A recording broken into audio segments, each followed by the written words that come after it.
کی لکھی ہوئی ایک حمد ہے جی اور حمد یعنی وہ نظم جو خدا کی تعریف میں لکھی جائے. لیکن یہ کوئی عام تعریف نہیں ہے. اس کا ہر شعر، ہر لفظ ایک ہی نقطے پر آ کر ٹھہرتا ہے. ایک ایسی لائن جو بار بار دہرائی جاتی ہے، ہم نے تجھے جانا ہے فقط تیری عطا سے. اور یہی لائن اصل میں اس پوری نظم کی روح ہے.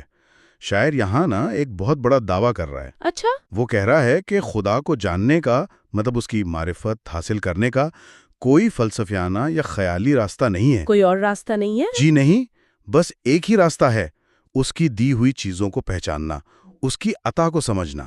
اچھا. تو آج ہماری گفتگو کا مقصد اسی دعوے کی گہرائی میں اترنا ہے.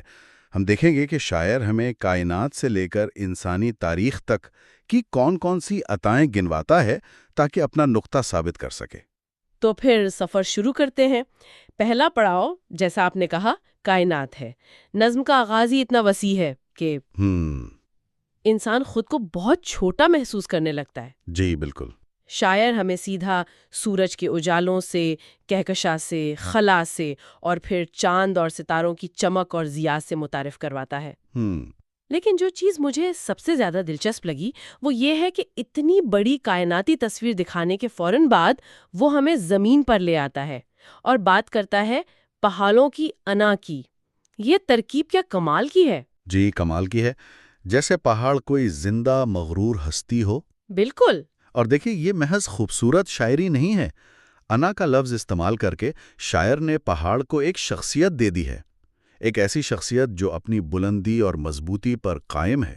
صحیح. لیکن اس سے بھی گہری بات یہ ہے کہ شاعر یہاں صرف خوبصورت اور عظیم چیزوں کی فہرست نہیں بنا رہا، وہ جان بوجھ کر متضاد چیزوں کو ایک ساتھ رکھ رہا ہے. اچھا، جیسے ایک مصرے میں وہ پربت کی بلندی کی بات کرتا ہے تو اگلے ہی لمحے پستیوں کی صدا یعنی گہرائیوں اور وادیوں کی آواز کا ذکر کرتا ہے. ہاں یہ تو ہے. ایک طرف پرسکون برسات ہے تو دوسری طرف تباہی مچاتا طوفان. اچھا، تو کیا شاعر یہ کہہ رہا ہے کہ خدا کو پہچاننے کے لیے صرف خوبصورتی یا سکون دیکھنا کافی نہیں؟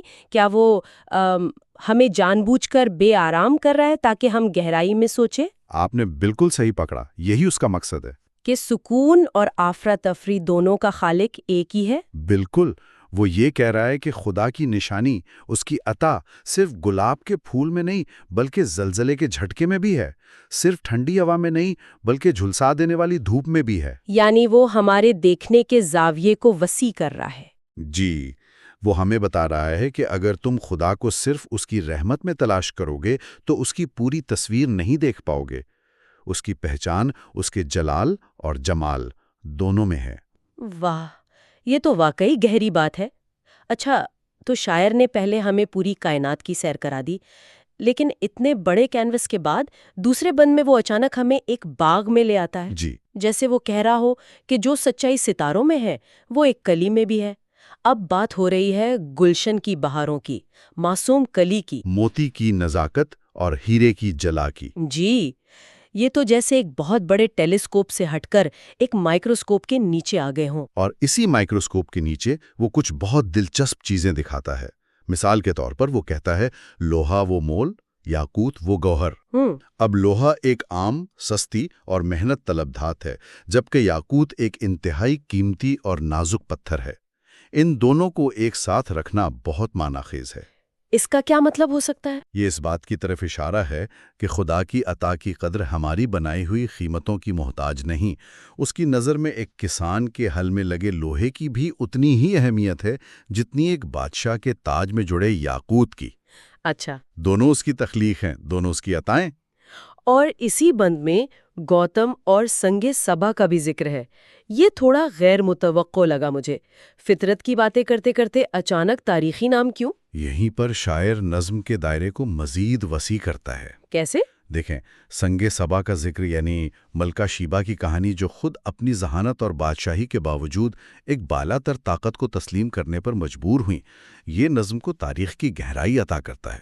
صحیح۔ اسی طرح گوتم کا حوالہ دے کر وہ شاید مشرقی فلسفے اور حکمت کی طرف اشارہ کر رہا ہے۔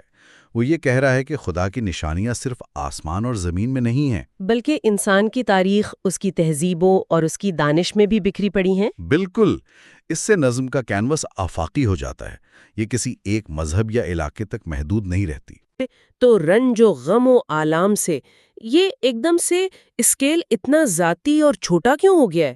یہ عجیب نہیں، بلکہ میرے خیال میں یہ نظم کا روحانی مرکز ہے۔ روحانی مرکز؟ جی، شاعر اب کائنات سے سفر کر کے انسان کے اندر اتر رہا ہے۔ وہ کہہ رہا ہے کہ خدا کو باہر تلاش کر لیا، اب اسے اپنے اندر تلاش کرو۔ اور وہ بھی دکھ میں؟ ہاں، اور وہ بھی کہاں؟ صرف خوشیوں سے، تبسم سے نہیں، بلکہ رنج و غم میں بھی۔ یہ ایک بہت ہی پختہ ایمان کی نشانی ہے۔ صحیح۔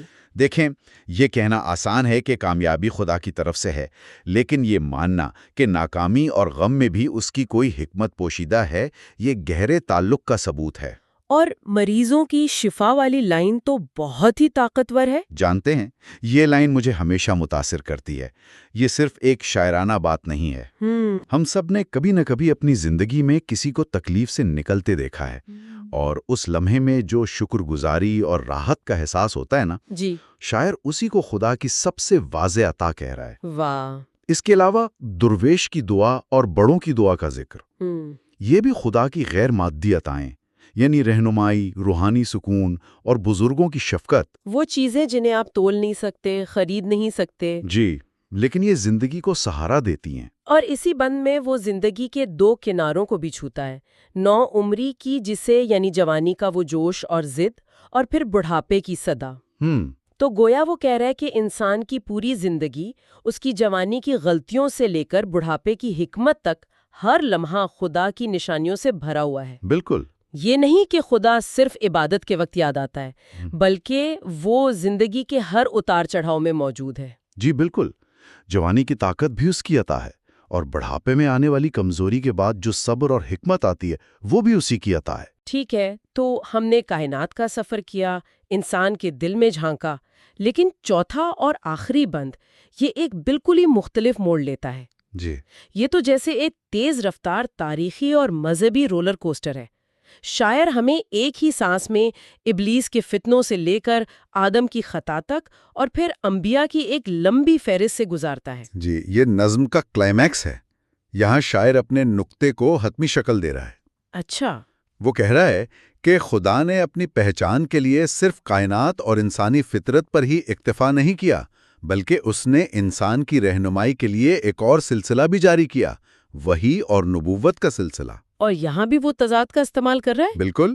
ایک طرف نمرود کے دعوے اور فرعون کی جفا ہیں، جو انسانی تکبر اور سرکشی کی علامتیں ہیں، تو دوسری طرف انبیاء کے اوصاف ہیں، حضرت ابراہیم کا خدا پر توکل، حضرت یوسف کی پاک دامنی اور حیا، حضرت ایوب کا صبر اور تسلیم و رضا، حضرت موسیٰ کو ملنے والی تجلی اور حضرت عیسیٰ کی مسیحائی۔ جی، لیکن کیا اس سے نظم کا دائرہ محدود نہیں ہو جاتا؟ پہلے وہ کائنات اور انسانیت کی بات کر رہا تھا جو سب کے لیے ہے، اور اب وہ کچھ خاص مذہبی شخصیات کا ذکر کر رہا ہے۔ یہ ایک بہت اچھا سوال ہے۔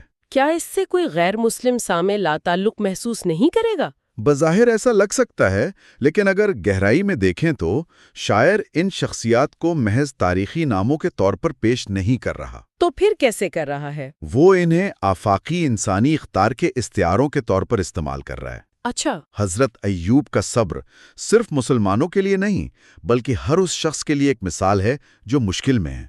حضرت یوسف کی کردار کی مضبوطی ہر تہذیب میں قابل تعریف ہے۔ صحیح کہا آپ نے۔ تو شاعر دراصل یہ کہہ رہا ہے کہ تاریخ کے ان عظیم واقعات اور شخصیات کے ذریعے خدا نے اچھائی اور برائی، صبر اور ناشکری، توکل اور تکبر کے درمیان فرق واضح کر دیا ہے۔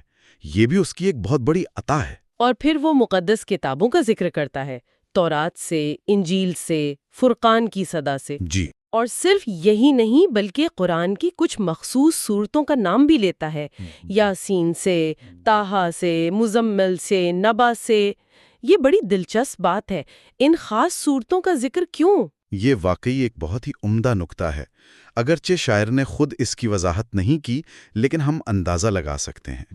مثال کے طور پر سورت یاسین کو قرآن کا دل کہا جاتا ہے۔ اس میں توحید، رسالت اور آخرت کے دلائل ہیں۔ اچھا۔ سورت طٰہٰ میں حضرت موسیٰ کا قصہ ہے اور یہ بتایا گیا ہے کہ قرآن انسان کو مشقت میں ڈالنے کے لیے نہیں بلکہ نصیحت کے لیے اترا ہے۔ اور سورت مزمل؟ سورت مزمل میں پیغمبر اسلام کو رات کی عبادت اور صبر کی تلقین کی گئی ہے۔ تو شاید شاعر ان صورتوں کا حوالہ دے کر یہ کہہ رہا ہے کہ وحی کا علم صرف معلومات کا مجموعہ نہیں ہے، بلکہ یہ دل کو سکون دینے والی، رہنمائی کرنے والی اور انسان کو ذاتی طور پر مخاطب کرنے والی عطا ہے۔ بالکل۔ اور اس سب کے بعد نظم کا اختتام ایک ایسی لائن پر ہوتا ہے جو پچھلی تمام باتوں کو سمیٹ لیتی ہے۔ ایک نور جو نکلا تھا کبھی غار حرا سے۔ جی، یہ سیدھا پہلی وحی کا حوالہ ہے۔ جی، یہ اس پورے سفر کا آخری اور سب سے اہم پڑاؤ ہے۔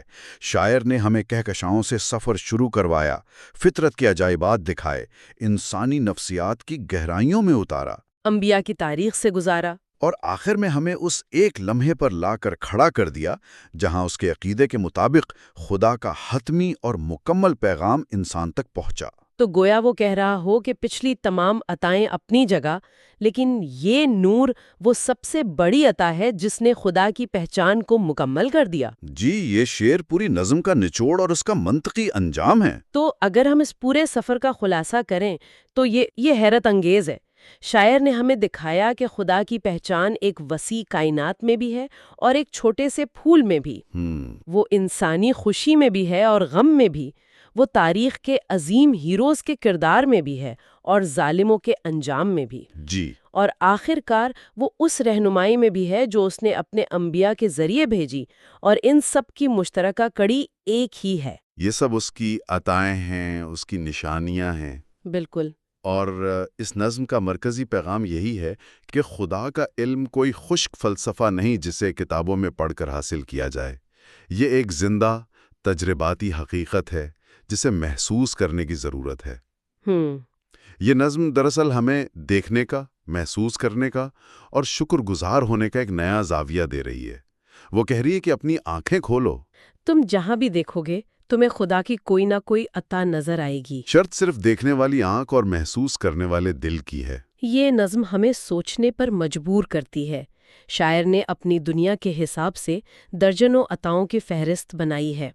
میں یہ سوچ رہی تھی کہ اگر یہی شاعر آج یعنی 2026 میں یہ نظم لکھ رہا ہوتا تو اس کی فہرست میں اور کیا کیا شامل ہوتا؟ بہت دلچسپ سوال ہے۔ کیا وہ ایک ننھی سی چپ میں موجود اربوں ٹرانزسٹرز کو خدا کی عطا کہتا، یا انٹرنیٹ کے ذریعے جڑی ہوئی اس عالمی برادری کو جہاں ہم سیکنڈوں میں دنیا کے دوسرے کونے میں بیٹھے انسان سے بات کر سکتے ہیں؟ کیا وہ ڈی این اے کے اس پیچیدہ کوڈ کو ایک عطا قرار دیتا جس میں زندگی کا پورا نقشہ چھپا ہے؟ ہاں۔ یا جیمز ویب ٹیلیسکوپ سے نظر آنے والی ان کہکشاؤں کو جن کے بارے میں ہم نے پہلے کبھی سوچا بھی نہیں تھا؟ سوال یہ نہیں ہے کہ نشانیاں بدل گئی ہیں، بلکہ سوال یہ ہے کہ کیا ہم اپنے دور کی ان نئی اور پیچیدہ کامیابیوں اور دریافتوں میں بھی اسی خدائی عطا کو تلاش کرنے کے لیے تیار ہیں؟ یہ سوال شاعر ہمارے لیے چھوڑ گیا ہے۔